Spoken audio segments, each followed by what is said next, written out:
నువ్వు మీ నాయన అంటాడురా, వాడు ఇంటి గురించి ఎప్పుడు పట్టించుకోలేదు, నువ్వు కానీ ఎట్లా తయారైనావు? ఆ శేషాద్రి గారిని మన నేనేం పీకలేక ఇక్కడ మద్రాసు మనవాళ్ళు తప్పించినాడు, ఇంతనే తప్పించినాడు. లేయట్లే అట్టులే వేసారావండి. చిన్నాయన, మీరు తను చంపుతారు, రేపేమవుతుంది? వాళ్ళు ఇంకో ఊరెళ్ళి మనవాళ్ళని చంపుతారు. వీడితో మొదలు ఆ శేషాద్రి రెడ్డి కుటుంబాన్ని మొత్తాన్ని నరికేస్తాం. అప్పుడేం చేస్తారు? అట్టు తప్పుకో. నరేంద్ర, మీరు వాళ్ళ కుటుంబాన్ని చంపే లోపల వాళ్ళు మన కుటుంబంలో నలుగురిని చంపుతారు. మీ పగల కోసం అమాయకులు బలి తీసుకునే హక్కు మీకెవరిచ్చారు, వాళ్ళకెవరిచ్చారు? ఇప్పుడు ఏం చేయమంటావరా? వాడిని వదిలేసి సన్నాసిలో ముసుగేసుకుని ముండలో ఎండలో కూర్చోమంటావా? ఏంట్రా ఆడితో మాట్లాడేది? ఈయన గారికి పుచ్చలపల్లి సుందరయ్య గారి ఆదర్శం. ఆయన పేరు చివర రెడ్డి తీశాడు, ఈయన పేరు చివర నాయుడు తీశాడు. ఆయనలాగా ఈయన కూడా వాటాకొచ్చిన పొలం అంతా పేదోళ్లకు పనిచేశాడు. అడ్డమైన వాళ్ళంతా అడ్డపంచులు ఎగ్గొట్టుకుని మన కళ్ళ ముందే తిరిగేటట్టు చేశాడు. ఈడు మన కుటుంబంలో చెడపుట్టాడు రా. ఈడి లాగే చంపుతారా? చంపండి, చంపండి. కానీ ఒక్కటి మాత్రం గుర్తుంచుకోండి, ఇతను చచ్చిన మరుక్షణమే నేను వెళ్ళి ఆ శేషాద్రి నాయుడు ముందు నిలబడతాను. ఎందుకంటే ఇతను చచ్చాడు తెలిసాక అతను మన కుటుంబంలో కనీసం ఒక్కడిని చంపుతాడు. ఆ ఒక్కడిని నేనవుతాను. వాడి మాటలు పట్టించుకోవద్దు. తమ్ముడి సంగతి నీకు తెలుసు. వాడి మాట అంటే మాటే. నీ చేతులతో నువ్వే వాడిని పట్టున పెట్టుకుంటావా?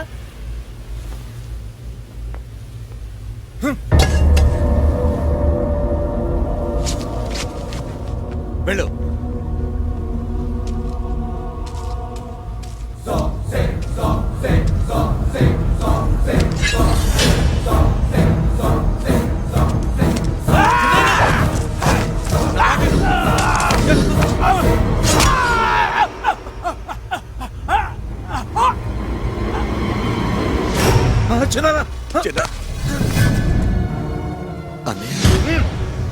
నీకో ఇంటికి రుణం తీరిపోయింది.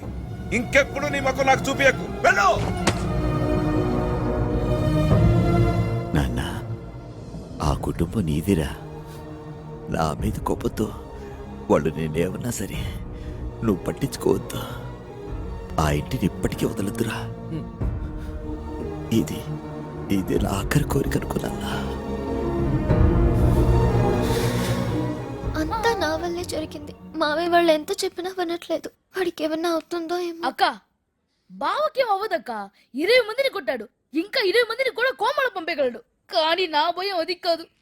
బావ లేకపోతే మనకేమైనా అవుద్దా అనేదే నా భయం.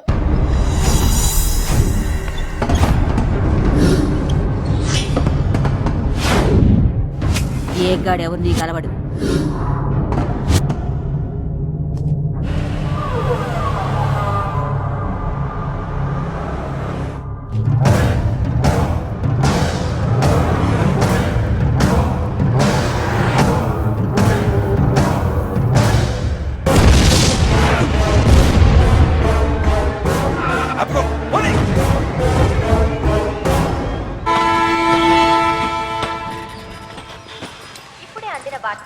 చిత్తూరు జిల్లాకు చెందిన ప్రముఖ రాజకీయవేత్త మహేంద్ర నాయుడుపై ఆయన కుటుంబీకులపై ఒకేసారి బాంబు దాడి జరిగింది. అయితే చిన్న చిన్న గాయాలతో అందరూ తప్పించుకున్నారు. ఆయన ప్రత్యర్థులు చాకచక్యంగా మీరందరూ మంచి కోరేవారని మా నాన్న ఇప్పుడు చెప్పేవారు తాత. అందుకే మీ దగ్గరికి వచ్చాను. ఏంటి తాత ఇది? పెద్దవాళ్ళ మధ్య గొడవలు ఉంటే వాళ్ళు చూసుకోవాలి. ఆడవాళ్ళని పిల్లల్ని చంపాలనుకోవడం ఏంటి? నేను ఎన్నో విధాలుగా చెప్పి చూశానురా. ఆ శేషాద్రి నాయుడు ఎంతప్పటికీ వాళ్ళు మొదలు పెట్టారు, నేను ముగిస్తానంటున్నాడు. వాళ్ళు కాదు తాత, వాళ్ళ కథ నేను ముగిస్తాను. అంటే ఒక్క ప్రాణం పోయినందుకే ఇంత మంట లేసింది. నువ్వు ఆవేశంతో ఏదైనా చేసి తప్పు జారి ఇంకొక ప్రాణం పోయిందంటే ఇక రావణ కాష్టమే అవుతుంది. ఆలోచించు. తమ్ముడు, నా కొడుకు ఎలా ఉన్నాడు? చాలా బాగున్నాడు అన్నయ్య. అస్సలు నీ పోలికలు పెద్దయ్య పోలికలు వచ్చాయి. నేను వెళ్ళొస్తాను. భోంచేసాలి తమ్ముడు. పెద్ద ఏం చూసిన వెంటనే నా కడుపు నిండిపోయింది. ఈ జన్మకి